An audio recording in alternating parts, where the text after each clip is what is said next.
अस्सलाम वालेकुम वरहमत llahi वबरकातुहू। ऑनलाइन तस्वीरुल कुरान शॉर्ट कोर्स की आज हम 40वीं क्लास में अफ़आल यानी वर्ब्स की पहचान की निशानियां यानी अलामतों पर गुफ्तगू करेंगे इंशा अल्लाह ताला। देखिए, कुरान मजीद के तर्जुमे के लिए अस्मा और अफ़आल यानी नाउन्स एंड वर्ब्स की पहचान होना बहुत जरूरी है। हमें मालूम है कि अरबी के अस्मा और अफ़ाल तीन हुर्फी लफ्ज में सलामतियों के हुरूफ के खास तरकीब से शामिल होने से बनते हैं। हमें इन अफ़ाल के गर्दानें इस तरह रट्टा लगानी है जिस तरीके से बच्चों को हम टू का टेबल याद करवाते हैं। इन अल्फाजों के जहन नशी हो जाने के बावजूद जब दर्जे से निशानियां हमारे जहन में होंगी तो कोई भी आयत देखते ही हमें फ़ैल की शिनाख्त में बहुत मदद मिलेगी और तर्जुमा करना आसान मालूम होगा। झेल की अलामतों को अच्छी तरह से जहन नशीन कर लें।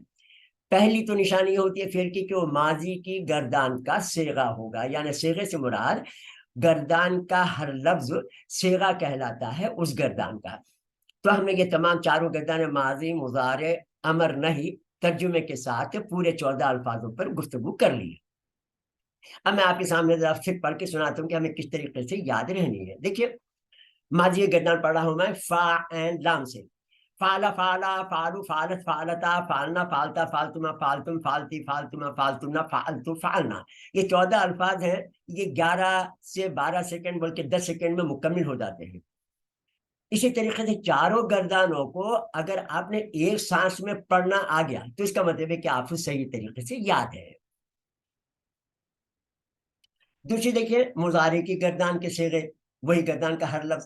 मुजारे की गर्दान देखिए, इसके भी 14 अल्फाज हैं। अब मैं आपके सामने पढ़ रहा हूँ, वही फाला से मुजारे बना है यफलू। तो अब देखें, यफलू यफलाने यफलूना तफलू तफअलाने यफअलना तफलू तफअलाने तफअलूना तफअलीना तफअलाने तफअलना अफलूना फलू। 14 अल्फाज हो गए। तो यह हर लफ्ज फेल होगा जहां भी इस पैटर्न पर किसी भी सुरासी से ये ऐसा लफ्ज नजर आए। तीसरे नंबर पर अमर की गर्दान, ये भी सुन लीजिए। इफल इफला इफलो इफला इफअला इफलना, क्योंकि ये हुक्म मुखातिब को दिया जाता है इसलिए 6 अल्फाज होते हैं, 3 मर्दों के लिए 3 औरतों के लिए। इसी तरीके से नहीं में ला तफअल ला तफला ला तफलु ला तफली ला तफला ला तफअलना। तो ये जितने भी मैंने ये अल्फाज पढ़े हैं ये तमाम फेल हैं। इस पैटर्न से हटकर दुनिया में कोई भी फेल नहीं है। यही तमाम अल्फाज पूरे कुरान मजीद में, पूरी हदीसों की किताब में, तमाम दुनिया के अरबी लिटरेचर्स में, अखबारों में, किताबों में इन पैटर्न से बाहर आपको कोई फेल का लफ्ज नहीं मिलेगा। पांचवें नंबर पर जिस लफ्ज के आखिरी हरफ पर जज्म हो, जैसे हमने पढ़ा इफ अल या ला तफ अल, तो जज्म इस्म के आखिरी हरफ पर कभी भी नहीं लगता। तो जब भी जज्म होगा वो फेल होगा। नंबर 6, जिस लफ्ज से पहले कद लगा हो, जैसे कद अफलाहल मोमिनून कुरान मजीद का आयत का टुकड़ा है, तो तहकीक कामयाब हो गए।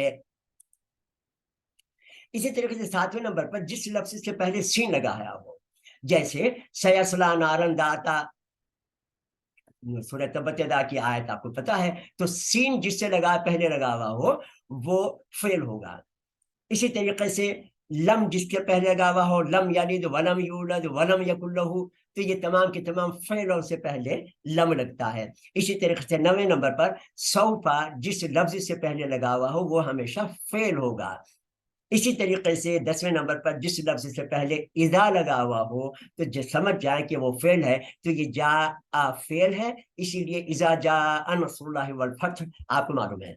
इसी तरीके से 11वें नंबर पर जिस लफ्ज से पहले इज लगा हुआ हो, इस काला रब्बुका लिल मलाइकती इन्नी जाइलुन फिल अर्दि खलीफा, तो इज काला, काला फेल है क्योंकि इज लगा हुआ है। काला वैसे तो काला काला खालू खालत काला तकुलना, ये आपको पता है गर्दान के 14 अल्फाज होते हैं। तो 11वें नंबर पर ये हो गया। चलिए अब देखिए 12वें नंबर पर लाम ताकीद नून सकीला या लाम ताकीद नून खफीफा। ये क्या होता है देखें कि जब भी कुरान मजीद में, ये खासतौर पर सूरह अनकबूत की शुरू की ही पहले रुकू के अंदर मुख्तलिफ जगहों पर, यानी शुरू में उस लफ्ज से पहले लाम लगा हुआ होता है ला, और आखिर में नून तशदीद के साथ होता है।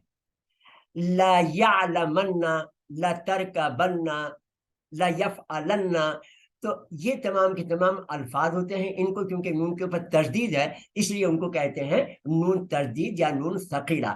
یہ ٹرمز وغیرہ میں نے اس لیے لکھ دی ہیں کہ کبھی بھی آپ کو کوئی پرابلم ہو تو محلے کے پیش امام صاحب کے ساتھ یا کسی عربی استاد کے پاس جا کے جب آپ یہ ان کے ساتھ یہ ٹرمز رکھیں گے عربی میں تو وہ کہیں گے کہ یار یہ بچہ کچھ سمجھتا ہے، تو وہ سمجھانے میں ان کو دلچسپی بھی ہوگی۔ اسی طریقے سے ایک اور ایسے بھی استعمال ہوتے ہیں لیکن یہ تھوڑا سا کم استعمال ہوتے ہیں، اس میں بھی نون کے اوپر جزم ہوتا ہے لیکن معنی وہی ہوتے ہیں، یعنی ضرور بھی ضرور وہ جائے گا، جان لے گا یا جانے گا، لیعلمن، اسی طریقے سے لیعلمن دونوں کے معنی ایک ہی ہوتے ہیں لیکن کسی میں تردید اور کسی میں جزم ہوتا ہے۔ اسی طرح ان کی ہر گردان کا ہر صیغہ بھی فعل ہوگا۔ یاد رکھیں جو لفظ بھی ثلاثی یا ثلاثی میں مزید فی کے حروف ملا کر جو باب بنے ہیں، جیسے میں نے آپ سے کہا تھا کہ استعمال، اس میں عین میم لام اصل لفظ ہے عمل، لیکن اس میں سین چلے گا، اس کا مطلب ہے کہ مدد لینا۔ اسی طریقے سے انتظار، تو جب نون زارا میں تا لگ جاتا ہے پہلے حرف کے بعد تو اس میں کوشش کے معنی شامل ہو جاتے ہیں، تو ایسے الفاظ کو مزید فی کے ابواب کے الفاظ کہتے ہیں۔ یہ ہم بعد میں پڑھیں گے لیکن قرآن میں کی مجید کے ترجمے میں ہم ابھی سے اپنی کارروائی شروع کر دیں۔ جن کو شوق زیادہ ہے وہ لازمت ہے کہ ان کو بہت مزہ آئے گا انشاءاللہ تعالیٰ۔ تو ان گردانوں کا تو ملا کر جو باب بنے ہیں، ان گردانوں کا فعل نہیں ہے، یعنی ان میں وہ یہ فعل نہیں مل رہا، تو آپ سمجھ جائیں کہ وہ اسی میں آپ نے بہت کوشش کر لی، تمام فٹنگ کر لی، لیکن اس کے باوجود بھی کسی بھی لفظ میں نہیں مل رہا، تو سمجھ جائیں کہ وہ اسم ہے۔ جزاکم اللہ خیر فی الدارین۔ السلام علیکم ورحمۃ اللہ وبرکاتہ۔